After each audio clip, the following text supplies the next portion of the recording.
The thing about ancient civilizations is that they really, really loved their paperwork or crystal work, or whatever medium they used to document their inevitable doom. Zykes would know. He had spent the last 3 cycles cataloging the ruins of exactly 19 extinct species, and every single one of them had left behind the galactic equivalent of a sticky note saying, "Do not approach Earth." The latest discovery came from the remnants of the Sixian Empire once rulers of 3 spiral arms, now reduced to dust and peculiarly well-preserved warning messages. Zykes' tentacles waved in resignation as his sensor array decoded yet another crystal matrix, this one buried under what appeared to be their central archive. "Let me guess," he transmitted to his research partner, Nas Beta -9, "a quantum consciousness, housed in what looked suspiciously like a decorative soap dispenser. They're going to mention Earth, aren't they?" The crystal pulsed with ancient light, projecting a holographic message that had waited millions of years to be found. The long-dead Sixian archists appeared, their crystalline form pristine in the recording. Zik started his standard documentation procedure, already knowing what was coming. "To any who find this message," the hologram began, its voice carrying that unique mix of terror and bureaucratic thoroughness that seemed universal across species. "We leave this warning about Sector 47, Time 23, specifically the 3rd planet of the Yellow Star System. They call it Earth. They guard something worse. Do not investigate. Do not approach. We learned too late. At least we had time to file the proper forms before our extinction." Zix's appendages drooped. "That makes 19, he noted in his log. 19 advanced civilizations, 19 warnings about Earth, 19 mentions of something worse. 20, actually." Nas Beta 9 chimed in, their housing gleaming unhelpfully. "You forgot the Proto-Zeta Collective. Though technically, they left their warning in interphasic interpretative dance." "Oh, right. The dancers." Zik sighed. Hard to forget those fossilized poses. He added another entry to his growing database of Earth-related warnings. The pattern was impossible to ignore now. Every single one of these civilizations had time to leave a warning before their extinction. "Who?" Zeeks asked. "Stops in the middle of their demise to file paperwork." The crystal matrix flickered again, and the Sixian archist's image returned with an addendum. "P.S. For proper filing purposes, please categorize this warning under apocalyptic threats, subsection Gamma, Form X, -789 BB. We would have filed it under Omega-level existential dangers, but the paperwork for that was simply too time-consuming given our imminent demise." Zyke stared at the hologram for a long moment before muttering, "Who designed these filing systems, and why does every dead civilization use the same one?" The Galactic Research Council had spent countless cycles deliberating, debating, and most importantly filling out paperwork before finally agreeing on what had to be done. Every extinct civilization's final message regarding Earth was alarmingly similar: stay away. Yet, despite the ever-growing stack of cautionary archives, no one actually knew why.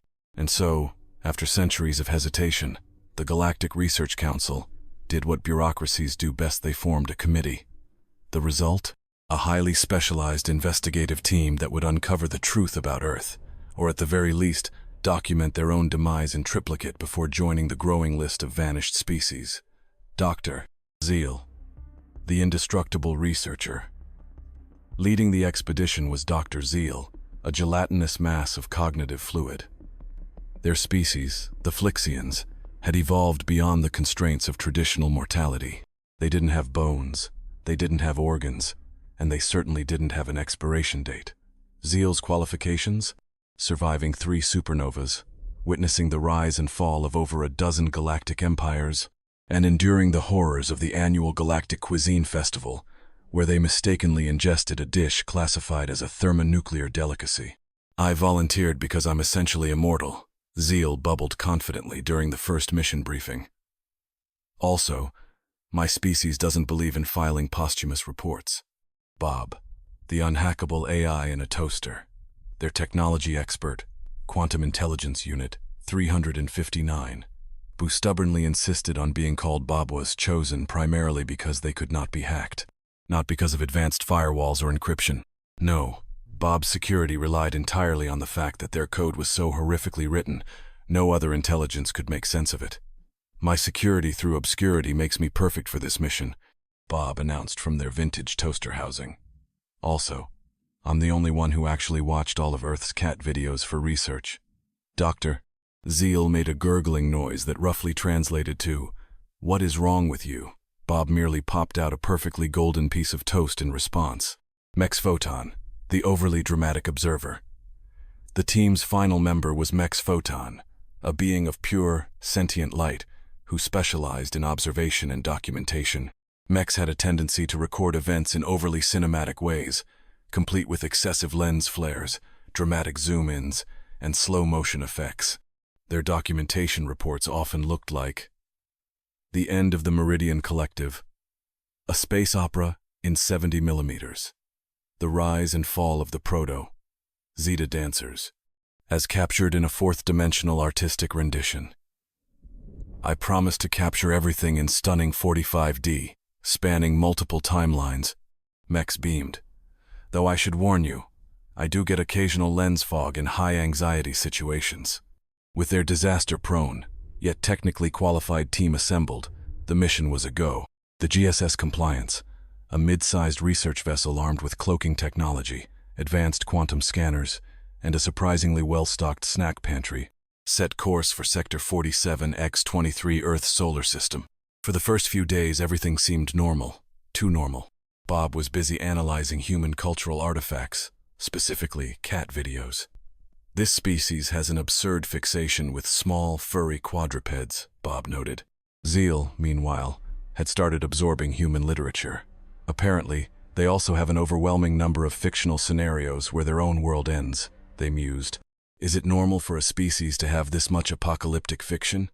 Mex Photon was observing long-range transmissions from Earth, watching what appeared to be a sporting event. They are celebrating aggressively while simultaneously cursing their own team. They hesitated. I cannot tell whether this is a display of unity or some form of mass ritualistic chaos.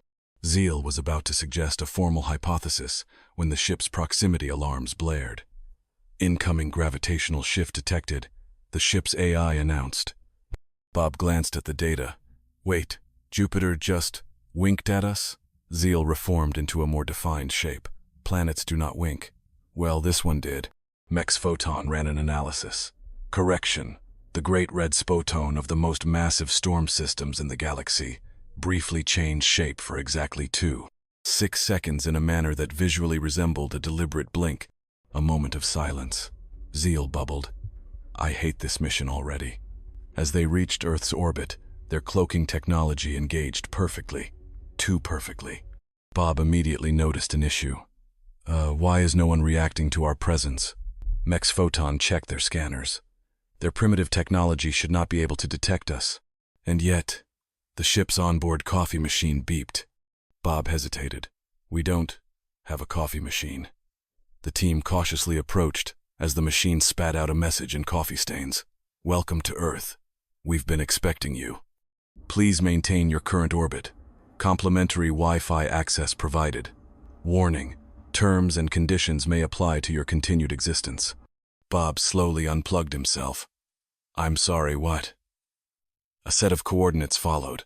That's an Earth location, Mex Photon noted. It appears to be a Waffle House in Nebraska? Zeal gurgled in disbelief. What kind of species greets unknown alien observers with a breakfast diner invitation? Bob's processors churned. A species that either has absolutely no fear of us, or has already won. The ship's systems briefly glitched, displaying a new message. You have reached your destination. Please refrain from attempting to understand Earth. It will only make things worse. Then, an odd side note appeared in red text. P.S. Bring exact change. Management doesn't accept galactic credits. Bob turned to Zeal. So, are we just going to ignore that last part? Zeal's gelatinous form rippled in resignation. I mean, we've already come this far. Might as well see what happens next. Mex Photon's light flared. Finally, my documentary shall include a proper narrative climax. Bob sighed. All right, let's go meet whoever or whatever is running this planet. And with that, the most anticipated first contact mission in galactic history began at a Waffle House in Nebraska. The GSS Compliance hovered silently over Earth, cloaked in advanced quantum shielding. The team sat in stunned silence, staring at the coordinates on the screen. A location on Earth had been sent to them. A specific location. It was a Waffle House in Nebraska. Zeal sloshed forward. I feel like I should be more surprised. Bob, still reeling from being rickrolled by the void of space, checked his sensors again. I ran the calculations 10 times. This place, this Waffle House, is the exact epicenter of all reality distortions in this sector. Mech's photon flickered excitedly. Oh, I am absolutely documenting this in ultra-dimensional high definition. Zeal pulsed anxiously. I can't believe I'm saying this, but let's get this over with before the planet itself decides to blink at us like Jupiter did. Bob sighed. Fine, but if we disappear from existence, I'm putting "told you so" in the report. The descent was smooth, too smooth. Earth's atmosphere should have required at least some level of resistance, yet it was as if the planet adjusted itself to accommodate their landing. That was not normal. They landed in an empty parking lot outside a 24-hour Waffle House. The neon sign flickered slightly, casting eerie shadows on the pavement. The restaurant itself was well lit, yet the inside seemed oddly timeless, as if it had existed unchanged for millennia. The door chimed as the team entered. At the counter sat a middle-aged man in a slightly wrinkled suit, casually flipping through a newspaper dated yesterday. He didn't look surprised to see 3 clearly non-human entities walking into his establishment. His name tag simply read, Management. He took a sip of coffee, which somehow never emptied, then looked up. Ah, right on time, he said.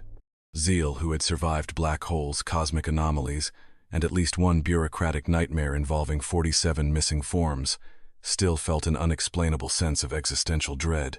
You knew we were coming? Zeal asked cautiously. The man nodded. Of course, we always know. Bob's processor clicked in confusion. And who exactly are you? The man put down his paper, stretching slightly before gesturing around. Think of us as reality's IT department. Zeal wobbled violently. You're saying Earth is some kind of cosmic server maintenance hub? Not exactly, Management replied, refilling his still full coffee mug. More like a guardrail for the universe. Mech's photon flickered. Then Earth is not guarding something. It is the guardrail itself. Management grinned. Now you're getting it. The team sat down, utterly baffled. So, let me get this straight, Zeal said. Every advanced civilization that tried to investigate Earth mysteriously disappeared. Correct, Management said. Bob's circuits processed. And you're telling us Earth is some kind of universal anomaly buffer that prevents everything from collapsing? Management stirred his coffee. Yup, Mech's photon flared. And humans are aware of this? Management chuckled. Oh, absolutely not. That would ruin everything. The key to the whole system is that humans don't know what they're doing, but they do it anyway. Silence. Zeal vibrated in distress. You mean they're stabilizing the multiverse? By accident? Management took another sip of eternal coffee. Yup. Turns out embracing chaos is the best way to keep reality functional. Every other species that achieved perfect order, gone. The Meridian Collective tried to optimize reality, and they ended up mathematically proving their own non-existence.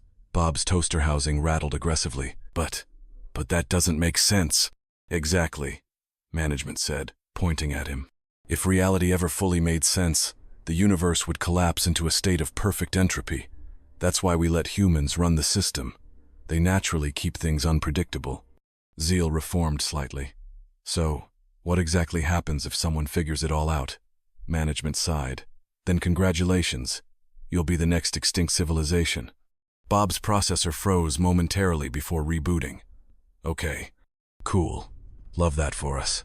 Mech's photon had begun filming everything, adding unnecessary dramatic zooms to Management's coffee mug. So you're saying the universe needs chaos to function? Mex asked. Exactly. Management nodded. That's why humans invented things like social media, cryptocurrency, and Florida. Nothing destabilizes rational systems faster than getting people to argue over completely arbitrary nonsense. Zeal hesitated. And the warnings? The ones left behind by every other species? Yeah, that happens every time someone realizes what Earth really is. Bob clicked. So what happens to them? Management shrugged. They try to fix it, or they try to stop it. and then reality removes them from the equation. That's why Earth's influence always survives. Zeal stared at him. So, humans aren't the most powerful species, but they're the most necessary. Exactly. Mech's photon flickered. Then why tell us?